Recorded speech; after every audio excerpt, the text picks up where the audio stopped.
નમસ્કાર મિત્રો, તમારું હાર્દિક સ્વાગત છે અમારા જેરી એજ્યુકેશન ગુજરાતી ચેનલ પર. વિડિયો શરૂ કરતા પહેલાં વિડિયો ગમે તો લાઇક જરૂર કરો, તમારા મિત્રો સાથે શેર કરો અને અમારા ચેનલને સબસ્ક્રાઇબ કરીને બેલ આઇકન દબાવવાનું ભૂલશો નહીં, જેથી દરેક નવી વિડિયોની નોટિફિકેશન તમને સૌથી પહેલાં મળે. ચાલો મિત્રો, હવે આજનો મહત્વપૂર્ણ ટોપિક શરૂ કરીએ. નમસ્કાર. ચાલો આજે એક સફર પર નીકળીએ. એક એવી સફર જે આપણને એક ખૂબ જ પ્રાચીન ભાષાના ઊંડાણમાં લઈ જશે. આપણે એ શોધીશું કે હજારો વર્ષ જૂની આ ભાષા આજે પણ આપણને શીખવાની કળા વિશે શું શીખવી શકે છે, એના રહસ્યોને સમજવાનો પ્રયત્ન કરીએ. તો પહેલો સવાલ જે મનમાં આવે છે એ છે કે આખરે એક પ્રાચીન ભાષામાં એવી તે કઈ તાકાત હોય છે, એવું તો શું હોય છે જે તેને સદીઓ સુધી, હજારો વર્ષો સુધી જીવંત અને એટલી જ પ્રભાવશાળી રાખે છે? આ સવાલ જ ખરેખર આપણા આજના આખા વિશ્લેષણનો પાયો છે. અને સંસ્કૃતને ખરેખર આટલી શક્તિશાળી શું બનાવે છે, એના અલગ અલગ પાસાઓને એક પછી એક સમજીએ. જરા વિચાર કરો, 4000 વર્ષ, 4000 કરતાં પણ વધારે વર્ષ. સ્ત્રોત કહે છે કે સંસ્કૃતનો ઇતિહાસ આટલો જૂનો છે. આ કોઈ નાની સૂની વાત નથી. આટલો લાંબો સમય ટકી રહેવું એ જ એની તાકાત અને સ્થિરતાનો સૌથી મોટો પુરાવો છે. જાણો છો, સ્ત્રોતોમાં સંસ્કૃતને જે રીતે વર્ણવવામાં આવી છે ને એ ખૂબ જ સુંદર છે. એને કહેવાયું છે ભારતીય સંસ્કૃતિનું પારણું, જે આપણી સંસ્કૃતિએ જન્મ લીધો અને ઘડાઈ. એને યોગાત્મક ભાષા પણ કહી છે, કારણ કે એ વિચારોને અને આપણી ચેતનાને જોડે છે. અને હા, જ્ઞાનનો બગીચો, જ્યાંથી આજે પણ શાણપણના ફૂલો ખીલી રહ્યા છે. તો આ ભાષા કેવી રીતે આપણી સંસ્કૃતિનો એક મજબૂત આધારસ્તંભ બની? ચાલો એની વાત કરીએ. જો આપણે એના પ્રભાવને જોઈએ તો એ મુખ્યત્વે 3 ભાગમાં વહેંચાયેલો છે. પહેલું, સાંસ્કૃતિક ક્ષેત્ર. એણે આપણા દર્શનશાસ્ત્ર, પરંપરાઓ અને કળાઓનો પાયો નાખ્યો. બીજું, સાહિત્ય. શું કહી શકાય એના વિશે? રામાયણ, મહાભારત, વેદો, આ બધા અમૂલ્ય ગ્રંથો સંસ્કૃતની જ દેન છે. અને ત્રીજું, અને કદાચ સૌથી મહત્વનું, રાષ્ટ્રીય એકતા. આ ભાષાએ અલગ અલગ પ્રદેશોના લોકોને ભાવનાત્મક રીતે એક દોરામાં બાંધ્યા છે. અને આ વાત માત્ર આપણે નથી કહી રહ્યા. ભારતના પહેલા વડાપ્રધાન જવાહરલાલ નહેરુએ કહ્યું હતું. એમણે કહ્યું, જો મને કોઈ પૂછે કે ભારત પાસે સૌથી મોટો ખજાનો કયો છે, તો હું જરા પણ ખચકાયા વિના કહીશ કે તે સંસ્કૃત ભાષા અને તેનું સાહિત્ય છે. વિચાર કરો, દેશનો સૌથી મોટો ખજાનો. બધું બરાબર છે, સંસ્કૃત મહાન છે, એ ખજાનો છે, પણ આ 4000 વર્ષના વારસાને શીખવવો કેવી રીતે? કોઈને શીખવાડવો હોય તો ક્યાંથી શરૂ કરવું? આ એક ખૂબ જ મોટો સવાલ છે અને એક મોટો પડકાર પણ. અને આ જ પડકાર આપણને આપણા વિશ્લેષણના બીજા ભાગ તરફ લઈ જાય છે. અહીંયા આપણે એક એવી રૂપરેખા, એક એવા બ્લુપ્રિન્ટની વાત કરીશું જે એટલી શક્તિશાળી છે કે એનાથી માત્ર સંસ્કૃત જ નહીં પણ દુનિયાની કોઈ પણ વસ્તુમાં માસ્ટરી એટલે કે નિપુણતા મેળવી શકાય છે. આ એક યુનિવર્સલ ફ્રેમવર્ક છે. આ માળખાનું નામ છે બ્લૂમ્સ ટેક્સોનોમી. 1956માં બેન્જામિન બ્લૂમ નામના એક શૈક્ષણિક મનોવૈજ્ઞાનિકે આ બનાવ્યું હતું. આનો હેતુ બહુ સિમ્પલ છે. શીખવાની પ્રક્રિયાને અલગ અલગ લેવલ્સમાં, અલગ અલગ સ્ટેપ્સમાં વહેંચી નાખવાનું, જેથી આપણે સમજી શકીએ કે આપણે ક્યાં છીએ અને ક્યાં જવાનું છે.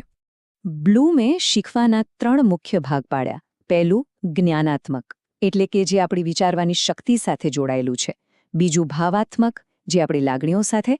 અને ત્રીજું, ક્રિયાત્મક, એટલે કે જે હાથ પગથી કંઈક કરવા, શારીરિક સ્કિલ્સ સાથે જોડાયેલું છે. આજે આપણે આ 3માંથી પહેલા અને સૌથી મૂળભૂત ક્ષેત્ર પર ધ્યાન આપીશું, જે છે જ્ઞાનાત્મક ક્ષેત્ર. તો ચાલો તૈયાર થઈ જાઓ જ્ઞાનની આ સીડી પર ચડવા માટે. આપણે એક પછી એક પગથિયું ચડીશું અને જોઈશું કે શીખવાની આખી પ્રક્રિયા કેવી રીતે સરળથી શરૂ થઈને ધીમે ધીમે જટિલ પગથિયું, એટલે કે પિરામિડનો પાયો છે જ્ઞાન. આનો સીધો સાધો મતલબ છે વસ્તુઓને યાદ રાખવી, બસ ગોખી લેવી. જેમ કે સંસ્કૃત શીખતી વખતે કક્કો યાદ કરવો. આના વગર આગળ વધવું અશક્ય છે. આ પાયો છે. ચલો, પાયો તો બની ગયો. હવે બીજું પગથિયું, સમજ. અહીં માત્ર યાદ રાખવાથી કામ નથી ચાલતું. અહીં એ માહિતીનો અર્થ શું થાય છે એ સમજવું પડે છે. એને પોતાના શબ્દોમાં બીજાને સમજાવી શકવું પડે. જેમ કે સંસ્કૃતનો કોઈ વ્યાકરણનો નિયમ કેમ આવો છે એ સમજાવવું, એ છે સમજ. ઓકે, તો હવે આપણી પાસે જ્ઞાન છે અને સમજ પણ છે. હવે શું? ત્રીજું પગથિયું છે ઉપયોગ. એટલે કે જે પણ શીખ્યા એને વાપરી બતાવવું. પુસ્તકોમાંથી બહાર નીકળીને વાસ્તવિક દુનિયામાં એ જ્ઞાનને લાગુ પાડવું. કોઈ સમસ્યાનો ઉકેલ લાવવા માટે એનો ઉપયોગ કરવો. અહીંથી હવે ગાડી ટોપ ગિયરમાં જાય છે. ચોથું પગથિયું છે વિશ્લેષણ. એટલે કે પોસ્ટમોર્ટમ કરવું. કોઈ પણ માહિતીને નાના નાના ટુકડાઓમાં તોડીને જોવી, એ ટુકડાઓ એકબીજા સાથે કેવી રીતે જોડાયેલા છે એ સમજવું, શા માટે આવું છે, કેવી રીતે આવું છે. અહીંથી જ ક્રિટિકલ થિંકિંગ એટલે કે વિવેચનાત્મક વિચારસરણીનો જન્મ થાય છે. સારું, તો આપણે માહિતીના ટુકડા તો કરી નાખ્યા. હવે શું? પાંચમું પગથિયું છે સંશ્લેષણ. આ વિશ્લેષણથી બિલકુલ ઊંધું છે. અહીં આપણે એ બધા અલગ અલગ ટુકડાઓને ભેગા કરીને કંઈક નવું બનાવીએ છીએ. કંઈક એવું જે પહેલાં નહોતું. નવા વિચારો, નવી શોધ, નવી કલા, આ બધું અહીંથી જ પેદા થાય છે. આ છે સર્જનનું સ્ટેજ. અને હવે આપણે પહોંચી ગયા છીએ પિરામિડની ટોચ પર, શિખર પર. છઠ્ઠું અને છેલ્લું પગથિયું મૂલ્યાંકન. આ શીખવાનું સર્વોચ્ચ સ્તર છે. અહીં આપણે જજ બની જઈએ છીએ. આપણે નક્કી કરીએ છીએ કે શું સાચું છે, શું ખોટું, શું સારું છે, શું ખરાબ. આપણે પોતાના નિર્ણયોને તર્ક સાથે સાબિત કરી શકીએ છીએ. તો આખી વાત સંસ્કૃતથી શરૂ થઈ અને બ્લૂમ્સ ટેક્સોનોમી પર પહોંચી. પણ આ બધું આજના જમાનામાં આપણને કઈ રીતે કામ લાગી શકે? આ પ્રાચીન ભાષાની શીખવાની પદ્ધતિમાંથી આજના આધુનિક શીખનારાઓ માટે શું બોધપાઠ છે? ચાલો એને જોડીને જોઈએ. આ સરખામણી જોશો તો બધું જ સ્પષ્ટ થઈ જશે. જુઓ, સંસ્કૃત શીખવું હોય તો પહેલાં મૂળાક્ષરો જાણવા પડે. એ છે જ્ઞાન. કોઈ પણ નવી સ્કિલ શીખવી હોય તો એના બેઝિક ફેક્ટ્સ જાણવા પડે, સેમ ટુ સેમ. પછી સંસ્કૃતમાં વ્યાકરણ સમજવું પડે, એ છે સમજ. તો નવી સ્કિલમાં પણ એના મુખ્ય ખ્યાલો સમજવા પડે. સંસ્કૃતમાં ફકરાનો અનુવાદ કરો, એ છે ઉપયોગ. તો અહીંયા એ સ્કિલને કોઈ પ્રોબ્લેમ પર એપ્લાય કરો. અને છેલ્લે સંસ્કૃતમાં નવું વાક્ય બનાવવું, એ સંશ્લેષણ છે. તો અહીંયા એ સ્કિલથી કંઈક નવું બનાવવું. છે ને એકદમ સીધું કનેક્શન? તો આખા વિશ્લેષણનો સાર શું છે? સાર એ છે કે આ માત્ર સંસ્કૃત શીખવાની રીત નથી. આ તો કોઈપણ વસ્તુ શીખવા માટેનો, કોઈપણ વસ્તુમાં નિપુણતા મેળવવા માટેનો એક શાશ્વત બ્લૂપ્રિન્ટ છે. જે ફોર્મ્યુલા એક પ્રાચીન ભાષા માટે કામ કરે છે, એ જ ફોર્મ્યુલા આજે કોઈ નવી કળા શીખવા માટે પણ એટલી જ અસરકારક છે. તો છેલ્લે એક સવાલ સાથે આપણે સૌ વિચારીએ. જો કોઈ પણ વસ્તુ શીખવાનો, એમાં નિપુણતા મેળવવાનો આ નકશો, આ બ્લૂપ્રિન્ટ હવે આપણી પાસે છે, તો એવી કઈ વસ્તુ છે જે આપણે શીખી ન શકીએ? એવી કઈ મંઝિલ છે જ્યાં આપણે પહોંચી ન શકીએ? આ સવાલ સાથે જ આજની વાત અહીં પૂરી કરીએ છીએ. નમસ્કાર. આજે આપણે એક એવા વિષય પર વાત કરવાના છીએ જે શિક્ષણનો આમ સમજો કે પાયાનો પથ્થર છે. હા, વાત છે લેસન પ્લાનિંગની, એટલે કે પાઠ આયોજનની. હવે આ ખાલી એક કાગળનો ટુકડો નથી. આ તો શિક્ષકો માટે એક એવું ક્રિએટિવ ટૂલ છે જે વર્ગખંડમાં ખરેખર જાન ફૂંકી દે છે. અને જુઓ, આની શરૂઆત માટે ડૉક્ટર વી.કે. કોહલીના આ વિચારથી વધુ સારું શું હોઈ શકે? એ એકદમ સ્પષ્ટ કહે છે કે ભાઈ, સારા પ્લાનિંગનો કોઈ વિકલ્પ જ નથી. જો પ્લાનિંગ ન હોય તો ક્લાસમાં ગૂંચવણ અને શિસ્તની સમસ્યાઓ થવાની જ. એટલે કે આ વાત ખાલી તૈયારીની નથી, આ તો સફળતા અને અંધાધૂંધી વચ્ચેની પાતળી ભેદરેખા છે. તો સવાલ એ થાય કે આ ઉકેલ છે શું? એ છે પાઠ આયોજન. સિમ્પલ ભાષામાં કહીએ તો એ એક રોડમેપ જેવું છે. ક્યાંક જવા નીકળીએ તો ગૂગલ મેપ્સ વાપરીએ છે ને, બસ આ એવું જ છે. શિક્ષકને ખબર પડે છે કે ક્યાંથી શરૂઆત કરવી, ક્યાં પહોંચવું છે, અને સૌથી અગત્યનું, ત્યાં પહોંચવાનો રસ્તો કયો છે. શીખવાની આખી સફરની આ એક પરફેક્ટ બ્લૂપ્રિન્ટ છે એમ કહી શકાય. તો ચલો, હવે આપણે સૌથી પહેલા અને સૌથી મહત્વના સવાલ પર આવીએ. આ બધી માથાકૂટ કરવી જ શા માટે? મતલબ, પ્લાનિંગ કરવું કેમ જરૂરી છે? જુઓ, કોઈ પણ કામ કેવી રીતે કરવું એ શીખતા પહેલાં એ શા માટે કરવું એ સમજવું બહુ જ જરૂરી છે. અને આ જ સમજણ આપણા આખા વિષયનો મજબૂત પાયો બનશે. એકદમ સરળ શબ્દોમાં કહીએ તો આયોજન એ અંધાધૂંધી અને સ્પષ્ટતા વચ્ચેનો તફાવત છે. એક એવા ક્લાસરૂમની કલ્પના કરો જ્યાં બધું જ અસ્તવ્યસ્ત છે, કોઈને ખબર નથી કે શું કરવાનું છે. અને બીજી બાજુ એક એવો ક્લાસ જ્યાં બધું એકદમ વ્યવસ્થિત છે. આ બંને વચ્ચેનો જે ફરક છે ને, એ છે પ્લાનિંગ.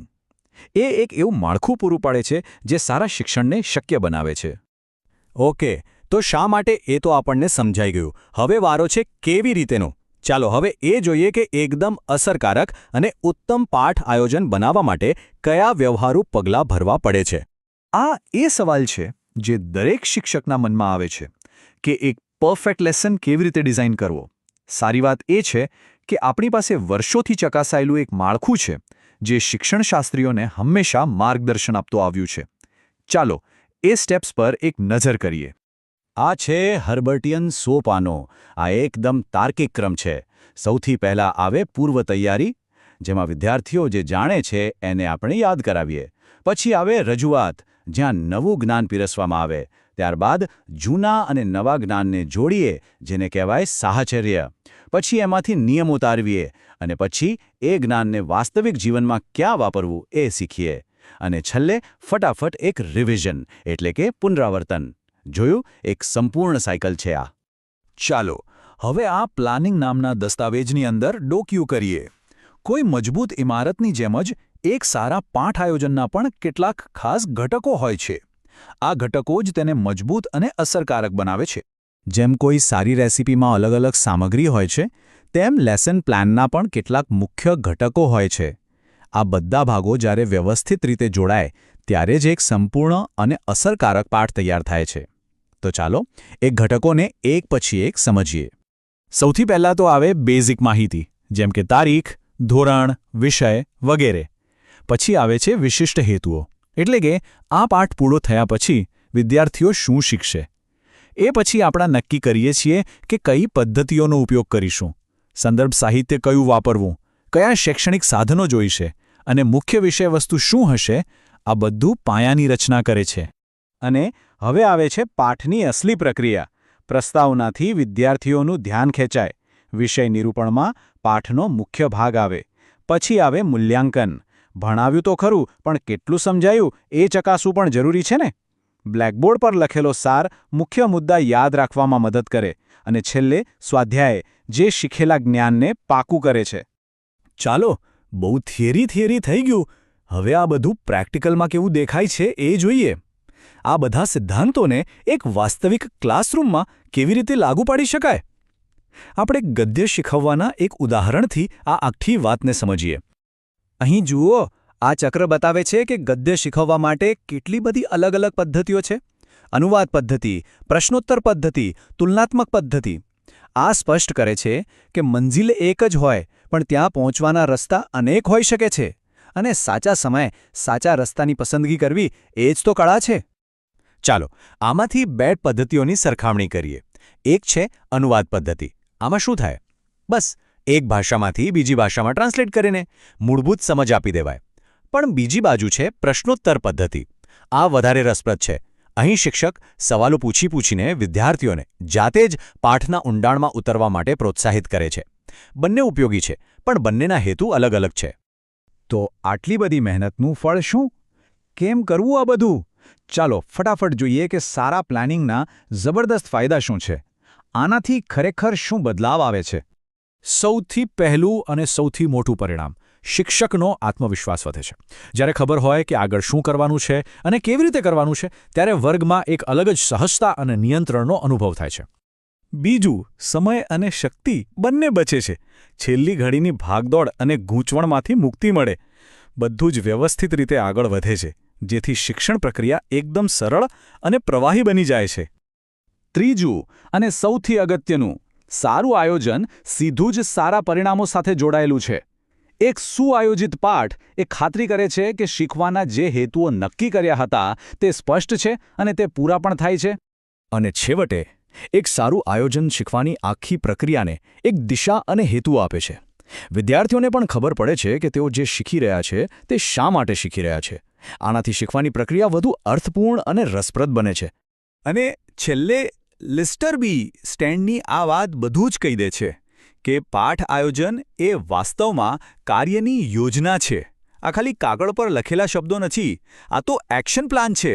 સફળતા માટેની એક નક્કર રણનીતિ છે. તો આમ પાઠ આયોજન એ માત્ર એક ફોર્માલિટી નથી, પણ એક કળા છે.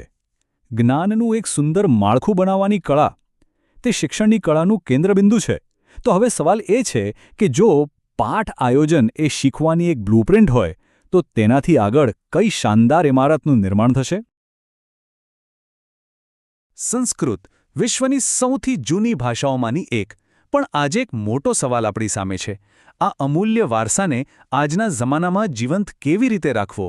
આજના શીખનારાઓ સાથે એનું જોડાણ ફરીથી કેવી રીતે સ્થાપિત કરવું?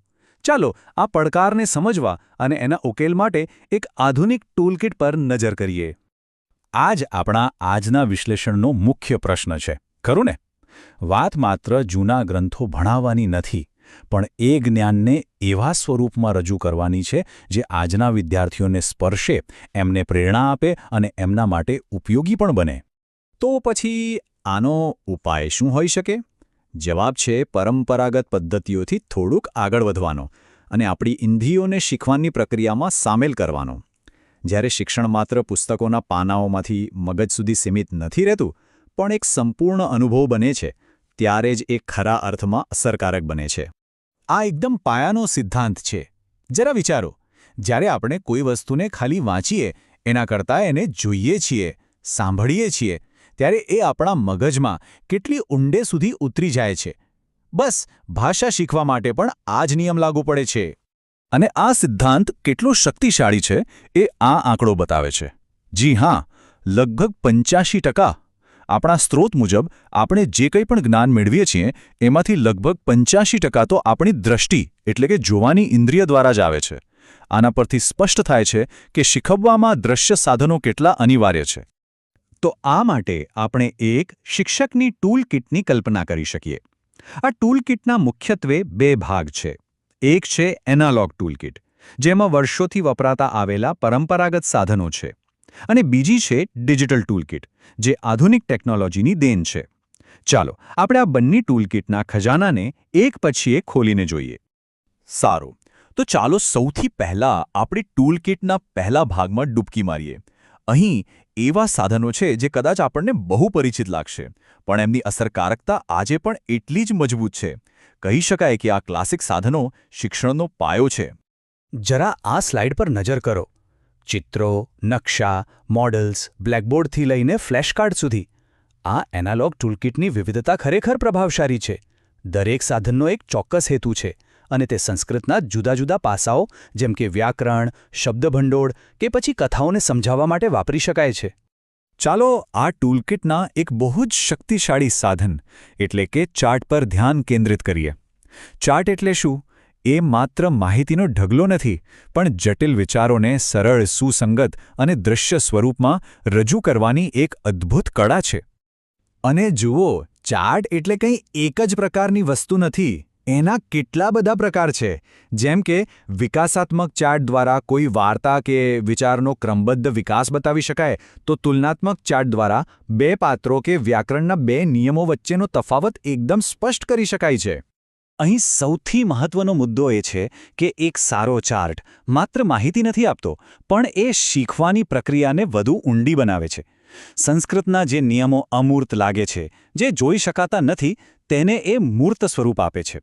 આનાથી વિદ્યાર્થીઓની તર્કશક્તિ અને અવલોકન શક્તિનો પણ વિકાસ થાય છે. સારું, તો આ વાત થઈ પરંપરાગત સાધનોની. હવે ચાલો સમયમાં થોડું આગળ વધીએ અને જોઈએ કે ટેકનોલોજી કેવી રીતે આ પદ્ધતિઓને એક નવું જ પરિમાણ આપે છે. ડિજિટલ ટૂલકિટ સંસ્કૃત શિક્ષણ માટે શક્યતાઓના નવા દરવાજા ખોલે છે. અહીં જુઓ, સ્લાઇડ પ્રોજેક્ટરથી માંડીને ઇન્ટરનેટ અને કમ્પ્યુટર સુધી આધુનિક સાધનોની આ યાદી જ બતાવે છે કે શક્યતાઓ અનંત છે. આ ટેકનોલોજી સંસ્કૃતના શ્લોકોને સંગીત સાથે, કથાઓને એનિમેશન સાથે અને પાઠને ઇન્ટરેક્ટિવ રમતો સાથે જોડીને આખા વર્ગખંડને જીવંત બનાવી શકે છે. અને આમાં સૌથી રસપ્રદ અને અદ્ભુત વાત એ છે કે પ્રાચીનતા અને આધુનિકતા અહીં કેવી રીતે એકબીજા સાથે જોડાઈ છે. વિચારવું પણ કેટલું રોમાંચક છે કે જે ભાષામાં હજારો વર્ષો પહેલાં વેદો લખાયા, એ જ ભાષાને આજે નાસા જેવી સંસ્થા કમ્પ્યુટર પ્રોગ્રામિંગ માટે યોગ્ય ગણે છે. સંસ્કૃતની સમયની સાથે સુસંગત રહેવાની શક્તિનો આનાથી મોટો પુરાવો બીજો કયો હોઈ શકે? આ બધી પદ્ધતિઓ શિક્ષણને એક પક્ષીય પ્રવચનમાંથી એક મજેદાર દ્વિપક્ષીય સંવાદમાં ફેરવી નાખે છે. હવે વિદ્યાર્થીઓ માત્ર સાંભળતા નથી, પણ કમ્પ્યુટર પ્રોગ્રામ સાથે પોતાની ગતિએ શીખે છે, એનિમેટેડ વાર્તાઓ દ્વારા પાત્રોને જીવંત થતા જુએ છે અને ઓનલાઈન પરીક્ષાઓ દ્વારા પોતાની પ્રગતિ જાતે જ ચકાસી શકે છે. તો હવે આપણી પાસે એનાલોગ અને ડિજિટલ બંને પ્રકારની શક્તિશાળી ટૂલકિટ છે. પણ જેમ એક કુશળ કારીગર જાણે છે કે કયા કામ માટે કયું ઓજાર વાપરવું, એ જ રીતે એક ઉત્તમ શિક્ષકે પણ યોગ્ય સાધનની પસંદગી કરવી પડે છે. બસ આ જ શિક્ષણની સાચી કળા છે. આ 5 પગલાં એ સુનિશ્ચિત કરે છે કે કોઈપણ શૈક્ષણિક સાધન માત્ર દેખાડો બનીને ન રહી જાય, પણ તે ખરેખર પાઠના મુખ્ય ઉદ્દેશ્યને પૂર્ણ કરવામાં મદદ કરે. દરેક સાધનનો ઉપયોગ હેતુપૂર્ણ હોવો જોઈએ, જે વિદ્યાર્થીઓના શીખવાના અનુભવને વધુ સારો બનાવે. અને હા, એ પણ યાદ રાખવું જરૂરી છે કે ટેકનોલોજી કે સાધનો ક્યારેય શિક્ષકની જગ્યા ન લઈ શકે. સાધન એ સાધ્ય નથી, માત્ર એક માધ્યમ છે. ઘણીવાર એક સાદું હાથથી બનાવેલું સાધન પણ કોઈ મોંઘા ગેજેટ કરતાં વધુ અસરકારક સાબિત થઈ શકે છે, જો તેનો ઉપયોગ યોગ્ય રીતે કરવામાં આવે. તો ટૂંકમાં કહીએ તો વાત એનાલોગ કે ડિજિટલની નથી. અસલી ધ્યેય તો એક એવું જીવંત વાતાવરણ બનાવવાનો છે, જ્યાં વિદ્યાર્થીઓ ભાષાને માત્ર શીખે નહીં, પણ તેને અનુભવે. એક એવો વર્ગખંડ જ્યાં બધી ઇન્દ્રિયો જાગૃત હોય અને શીખવાની પ્રક્રિયા એક આનંદદાયક સફર બની જાય. આપણે સાધનો વિશે જાણ્યું, પદ્ધતિઓ જોઈ.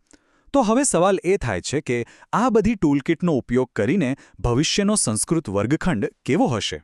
આ પ્રાચીન ભાષા આવનારી પેઢીઓ માટે જ્ઞાન અને પ્રેરણાનો કેવો અતૂટ પ્રવાહ બની શકે છે? આનો જવાબ કદાચ આપણે સૌએ સાથે મળીને શોધવાનો છે. ક્યારે એવું વિચાર્યું છે કે કોઈ અઘરો વિષય, જેમ કે કોઈ ભાષા, શીખવવાની સાચી રીત કઈ હોઈ શકે? તો ચાલો આજે આપણે શિક્ષણની આખી પ્રક્રિયાને જરા ઊંડાણથી સમજીએ. અને આ સમજવા માટે આપણને માર્ગદર્શન મળશે એક પ્રાચીન ભાષા સંસ્કૃત પાસેથી. આપણે એ જોઈશું કે સંસ્કૃત શીખવવાની વર્ષો જૂની પદ્ધતિઓ આજના શિક્ષણ માટે પણ કેટલી કામની છે. તો આ વિશ્લેષણનો આપણો રોડમેપ કેવો રહેશે? સૌથી પહેલાં આપણે બ્લુપ્રિન્ટ એટલે કે અભ્યાસક્રમ વિશે વાત કરીશું. પછી એને અમલમાં મૂકવા માટેના સૌથી જરૂરી સાધન એટલે કે પાઠ્યપુસ્તકને સમજીશું. ત્યાર પછી 4 મૂળભૂત કૌશલ્યોની વાત કરીશું. અને છેલ્લે આ બધાને જોડીને આખી વાતનો સાર શું છે એ જોઈશું. આ જે તસવીર દેખાય છે, સૌથી મહત્વના ભાગથી શરૂઆત કરીએ. અભ્યાસક્રમ, જે ખરેખર તો શીખવાની આખી પ્રક્રિયા માટેની એક બ્લુપ્રિન્ટ છે. આ અભ્યાસક્રમ એટલે કે કરિક્યુલમ શબ્દ આવ્યો ક્યાંથી? એની પાછળ પણ એક મસ્ત વાત છે. આ શબ્દ મૂળ લેટિન શબ્દ કરીરે પરથી આવ્યો છે, જેનો અર્થ થાય છે દોડવાનો માર્ગ. એટલે કે અભ્યાસક્રમ એક એવો રસ્તો છે જે શીખનારને શરૂઆતથી લઈને એમના લક્ષ્ય સુધી પહોંચાડે છે. તો અભ્યાસક્રમ એટલે શું? એક વિચાર એવો છે કે અભ્યાસક્રમ એટલે શાળાના માર્ગદર્શન હેઠળ વિદ્યાર્થીને જે કંઈ પણ શૈક્ષણિક અનુભવો મળે છે એ બધાનો સરવાળો.